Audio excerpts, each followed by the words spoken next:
वाटुळं झालं पार, द्यायचंच नाही मला, बंद करून टाकायच्या गोष्टी, कंट्रोल केलं पाहिजे. आता लग्नात एक पद्धत आली,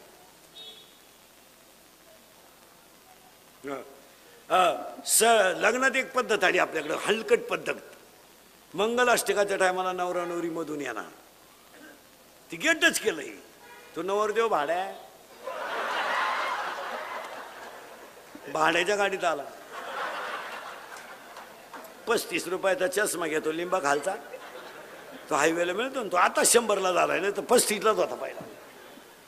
आणि त्याच्या संग ते चपटीसाठी लटकेल 2-4 याडपाट. त्या नवरी माग मोकार कलवऱ्या. म्हणजे लग्न नवरीचं आणि ब्युटी पार्लरला कलवरी जाते.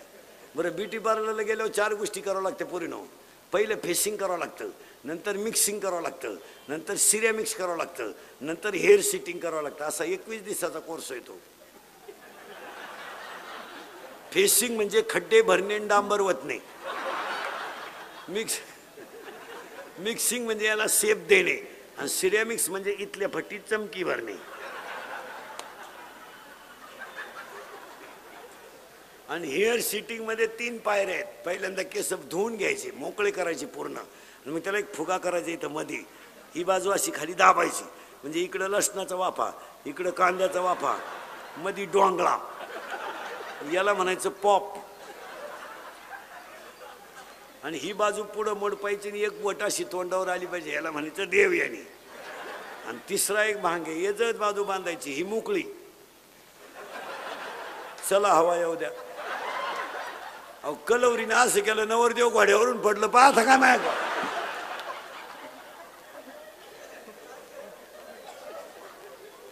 आणि मग तो नवरदेव त्याच्या पुढे तो बँडवाला इकू द्या. बाहेर फुल बरसाओ मेरा महबूब आया, मेरा महबूब आया. लॉन्स मध्ये एकदम शांतता, जसं प्रेत पेटवायचं आहे आता.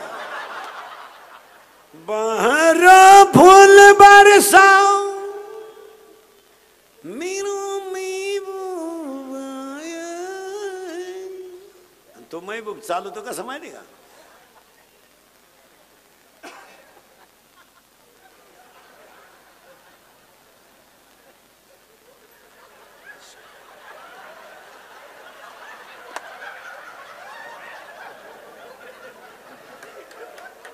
आणि त्याच्या पुढे फुलं टाकेत. अरे बाटलीची बुच टाका, एवढे दे.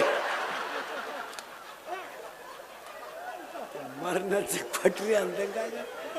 अरे पालन करा सगळ्यांनी, कशाचा करा. काढा बरं का हिशोब, शिकलेली पोरं. किती भरावं लागले तुम्हाला? 10 लाख. इंजिनियर पूर्ण व्हायला खर्च आला 10 लाख. फार वही पेन सगट. तू इंजिनियर केवढाच झाला? 20 लाखात. तुला जॉईंट करायला लागले 5 लाख, 25 लाख. कधी कमवशील तू? तेव्हा तू झाला 35चा. 36ला तुला पाहुणे आले, ते बी 3 वेळा नाही म्हणले बा हाती आयला. असं करता करता 38 आलं. 40ला तू पिवळा झाला, 41ला बाप झाला, 42ला शुगर आली, 45ला बीपी आला, 49ला गेला. तू पाहतो काय माया का मग बंगला बांधतो का?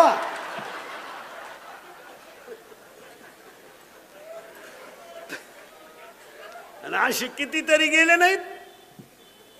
किती रिटायर झाले, काही परमनंट नाही झाले. काहींचे पोरं लग्नाला आले पण बापाला पगार नाही. बरं, सहकारात नोकरी करणं सोपं नाही राहिलं आता. ज्यानं नोकरी लावलं त्याचा मरेपर्यंत प्रचार करा. विरोधी पक्षाच्या सभेला जरी दिसला, सस्पेंड जागारी. त्याच्यापेक्षा कुल्फी का ना, पडला उतर म्हशी बांधला ना, 150 रुपये म्हशी. दिवसभर 3 भेटल्या, झोप लिंबा खाली. महाराज ही व्यावसायिक मंडळ. तुम्हाला एक वाक्य सांगा, 11ला बाई कामाला येते, 5ला जाते. सध्या 4:30ला अंधार पडतोय. 200 रुपये रोज आहे. 2 तास खाती तू परा. काय खाती तिचं तिला माहिती. तिला म्हणलं हात उचलती पण तिथव्या कांद्याला आग लाव. लागेलच लागायचं काय राहिलं. तिचे का मोबाईल आहे, ती नवऱ्याला फोन करते गवत न्यायला या. तोही बी गाडीवर नाही येत, सायकलीवर नाही येत. त्याला 300 नेलं, 200 किती झाले, 500. आपल्या गावतावर त्यांचं 20 लिटर दूध डेअरीला आहे, त्याचे 500, 1000 रुपये.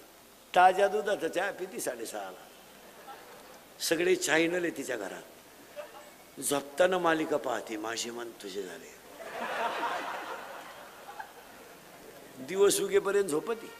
आपणच तिच्या घरी बिनतोंड धुतल्याचं. आज काय करता येतं का काय. आजच्या दिवस यावं राहिले तेवढे द्या काढून. ती म्हणती सांगल 10 वाजता चायला जमीन ठेवा का नाही. आज झालं मग झाला मोकळा. नाही नाही नाही नाही, याला यांत्रिकीकरणामुळं यांत्रिकीकरण गरजेचं आहे याला. आता आपण म्हणतो ना ठिबक तोट्यात आहे, तसं नाहीये. ठिबक फायद्याची आहे, पण ती काळजीपूर्वक. यानं पसवल्यावर पायालाच गेला नाही, कोणत्या क्षेत्रातून पाणी निघत आहे असं नाही. नाही, शेतीला सोनेरी दिवस येतील. आणि शेतकऱ्याकडं असून एक मुद्दा आहे 8वा, की शेतकरी उत्पन्नाच्या तुलनेत राहणीमान ठेवत नाही. या कंपनीवाल्याचं सगळ्यात मोठं कौतुक करावं का त्यांनी कुणाचा सत्कार न करता शेतकऱ्याचा सत्कार केला, हे कौतुकाचं. आणि तो व्हायलाच पाहिजे. शेतकऱ्याचे सत्कार व्हायलाच पाहिजे.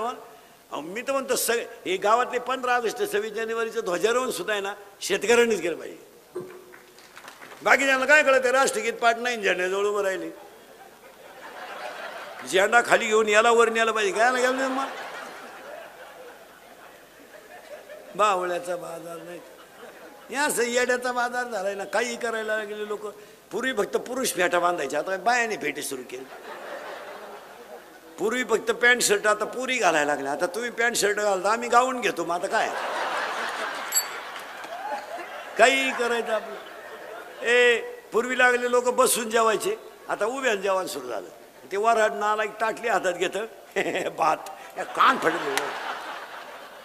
मला भातच सापडलं नाही, ती ताटलीच घेऊन घरी गेला. काय काही नवीन आणायचं. पूर्वी चांगले गोल गुलाबजांबू होते, लांबकोळा केला गुलाबजांबू. काय आता गुलाबजांबू असा नाही राहिला. काय गेलतं का तुझ्या बापाचं चांगला होता ना, गोल खात होते लोक. गुतला म्हाताऱ्याच्या नागपुडीत. काय याडपाट लोक आहे. चांगली बुंदीन गुलाबजांबू सेपरेट होते, मारली झक. राजा राणी, राजा एवढा, राजाला कळलं सुद्धा नाही राणीची टाकली का मुका घेऊन गेली. शेतकऱ्यानं पैशाचा वापर जपूनच केला पाहिजे. काय मत आहे तुमचं. आता आज ह्या बिचाऱ्या पाटलाचं कौतुक करावं महाराज, यांनी एवढा मोठा शेतकऱ्यासाठी कार्यक्रम ठेवला ना.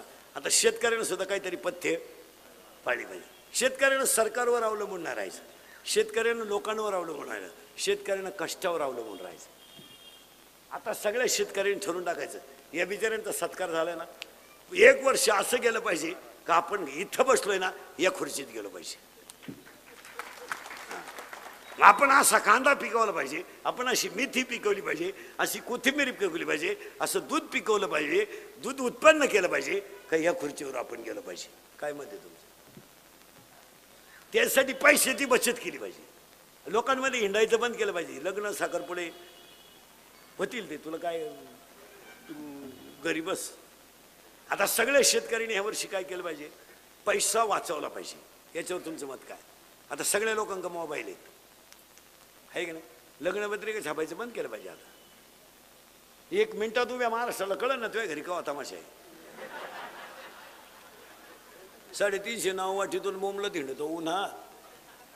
आणि कोणचे आशीर्वाद ठेवतो, ज्याची पोर पडून गेली त्याचीच सापडणं तर तूही गाव बंद केलं पाहिजे. यावर तुमचं मत काय. लग्न साधे केले पाहिजे, कशातही पैसे. आता लग्नांमधला फाशील पैसा सांगतो महाराज तुम्हाला, सत्कारचे फेटे बंद केले पाहिजे. आता एक फाशील पद्धत आली आपल्याकडे लग्नात, इतका बिंडोकपणा. आशीर्वाद द्यायचं बे वाटत आहे. 10 लग्नांमधले 7 लग्न जुने आहेत.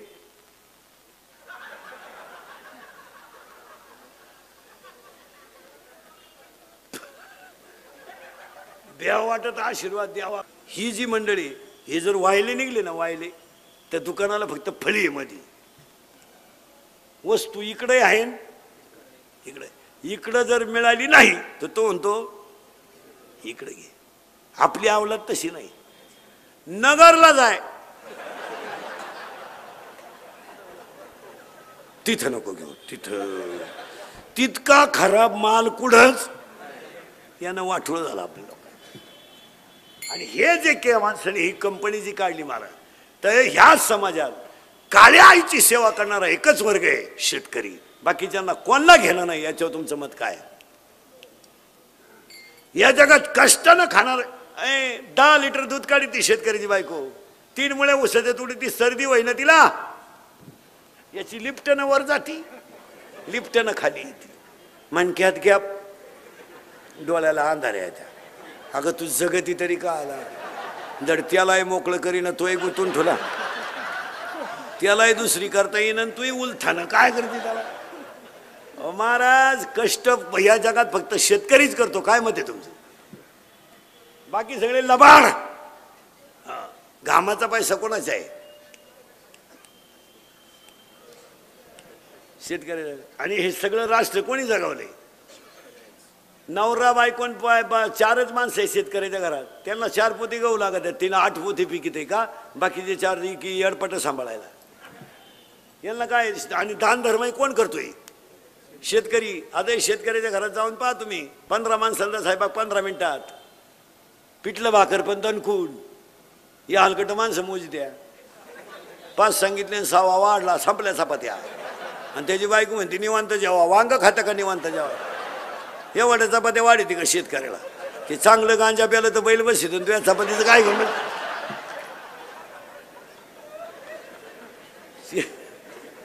शेतकऱ्याच्या बायकोला चहा ठेवायला लावा, तांब्यातलं पाणी डायरेक्ट पातेल्यात होती ती.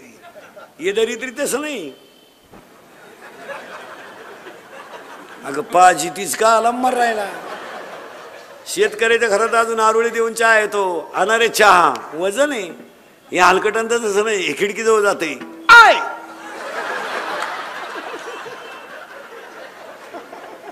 आय, आणि मग ते मॉडेल येतं चहा घेऊन, केस बिस मोकळे सोडेल, गाऊन बिवून घालेल. बा बा बा बा बा बा बा बा बा. आपल्याला वाटतं जुडून आमुष आली काय ना. शेतकऱ्याच्या घरात चहा प्यायचं म्हणजे कपातून बशीत. या हलकटांच्या घरात कपात डोकायला लागत. अजून 1 वर्षानं ह्या श्रीमंतांच्या घरात एकच कप येणार सगळ्या पाहुण्यांना.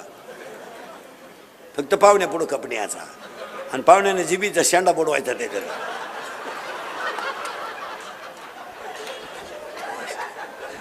आणि त्या बाईनं म्हणायचं बाबाचा प्रसाद घे, आग लाव त्या प्रसाद. अरे सोनं ते सोनं, सोनं ते सोनं, शेतकरी तो शेतकरी. हो आता ऐका, मग ह्या कंपनीची गरज का? तर ह्या कंपनीमुळं एक झालं, थेट विक्रीमुळं त्याची त्याच्या वस्तूची किंमत त्याला योग्य मिळाली. कारण शेतकऱ्याच्या आयुष्यामध्ये 2 तोटे आहेत. 1 त्याचं जगणं निसर्गाच्या हातात आहे, आणि 2 त्याने कमवलेल्या मालाचा भाव ठरवण्याचा अधिकार त्याला नाही. आणि या 2 गोष्टीमुळं शेतकरी माग आहे. नाही तर तो कोणालाच खात नाही. शेतकरी फुगीर आहे, त्याला असं कोणचे भोंगे घेऊन बोंबलं तिंडायची गरज नाही. ते आता गुतलंय म्हणून गंमत झाली त्याची. साईड बिझनेसच पाहिजे, नुसत्या शेतीवर सूत्र बसणार नाही. कधीच नाही, कधीच नाही. अहो 10 वर्षानं डाव लागलाय कांद्याचा. 10 वर्षानं ते पेपरवाले, हे कॅमेरे फेमेरेवाले, मीडिया फेड्यावाले यांनी मोकार कौतुक केलं त्याचं. लय वाव आलं, लय भाव आला. परदेशपासून का कोणी म्हणानं काही? आता ज्यांनी लावले त्यांचे 2-2 वर्षाचे, 2-2 महिन्याचे कांदे झालेत. खालून हालानच गडी. 2-2 बसलेले बरेच लोकांचे कांदे 2-2 महिन्याचे होऊन गेले. खाली काही येईनच त्याला. अहो हवामान नाही एवढेच कांदा आहे. आता नाही भाव म्हणणार कोणी, पण एकच दिवस कांदा गेला बाप्पा, नाही एखादा दिवस गेला असं.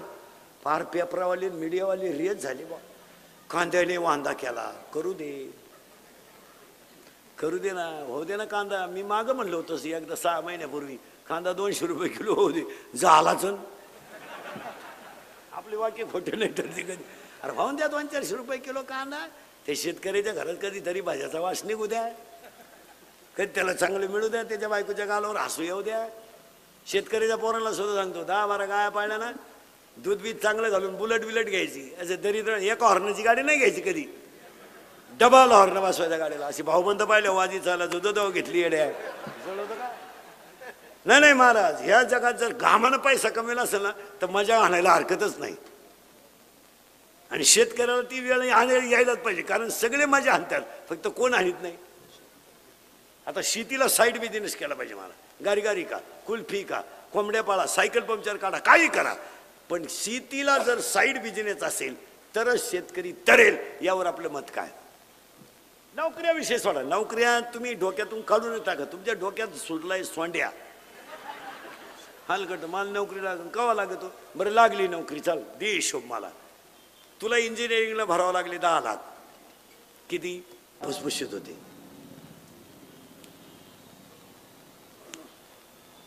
पाय जातो, ज्यामध्ये जमिनीतल्या बॅक्टेरिया गायब झाल्या. परिणाम काय झालाय? शेणखतच जमिनीला मिळत नाही.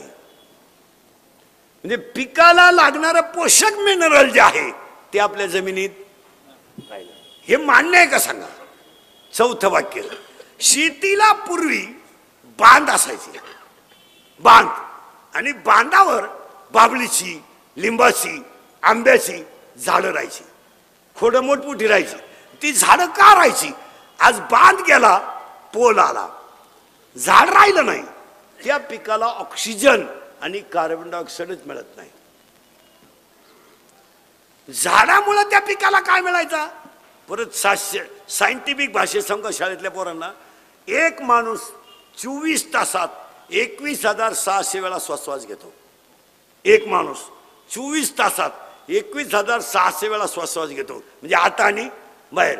त्याला 3 सिलेंडरच्या टाक्या एवढा वायू लागतो एका माणसाला 24 तासात.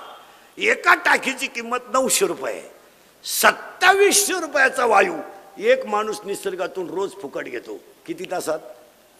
24 तासात. मग एका माणसानं जर एक झाड जगवलं शेतीच्या बांधावर, तर त्या झाडांमधून मिळणारा जो ऑक्सिजन आहे, जो कार्बन डायऑक्साईड आहे, तो त्या पिकाला पोषक ठरेल. तुमचं काय मत आहे?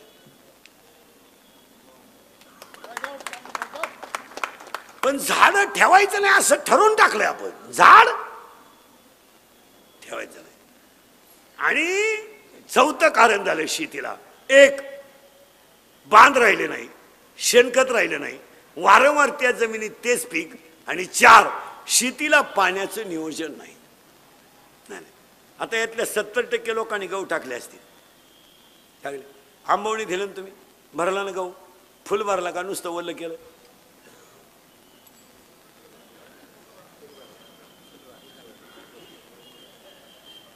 पाणी लावून लागणार गेला तू. तिकून आला तर दुसरीचे कांदे भरून मोकळा झाला. ती आईला गहू फुटून गेला काय कांद्यात? त्या पिकाला तेवढ्या पाण्याची कॅपॅसिटी नाही ना. तुम्ही त्याला तेवढं देता का नाही? शेतकरी माणसं आहेत. मला एक सांगा, गाईला वासरू झाल्या तुम्ही त्याला थोडा चिक पाजिता का 4 सड फुल पाजिता? का बरं? त्याला 4 सड फुल पाजा ना, परत गाईजवळ वासरून याचा ताणच नाही, वासरू जागणारच नाही. त्या वासराची दूध पेण्याची कॅपॅसिटी नाही, त्याच्यापेक्षा तुम्ही त्याला जास्त दूध देण्यात मजा नाही. उतरलेल्या गावाची तेवढं पाणी सहन करण्याची ताकदच नाही, तर तुम्ही त्याला तेवढं पाणी देण्याची काही.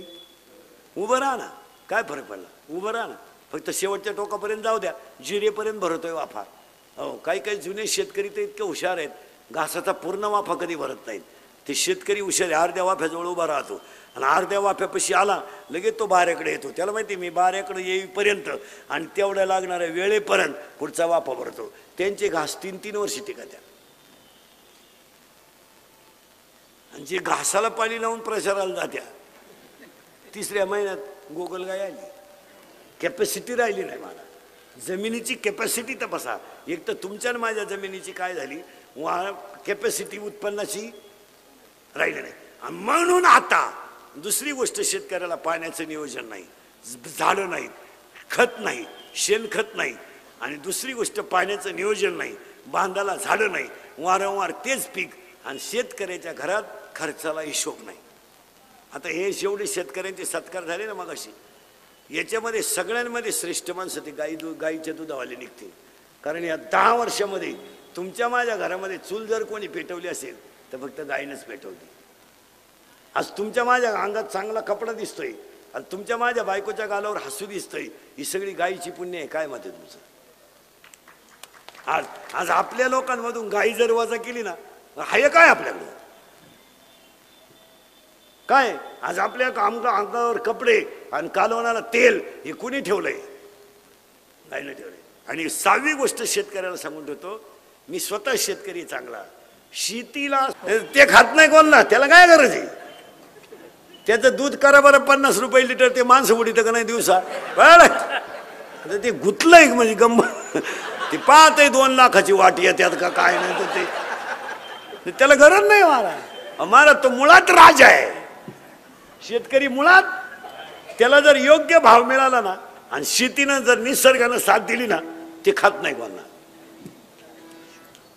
खाईल ते असं कोणाला रामराम घाला येड आहे कधी? ते म्हणते फळ मला साखरपुड्याला येतो का? रोप लावाय आलं, नाग लाव त्या साखरपुड्याला, झाल ते फुगीर आहे, त्याला गरज नाही.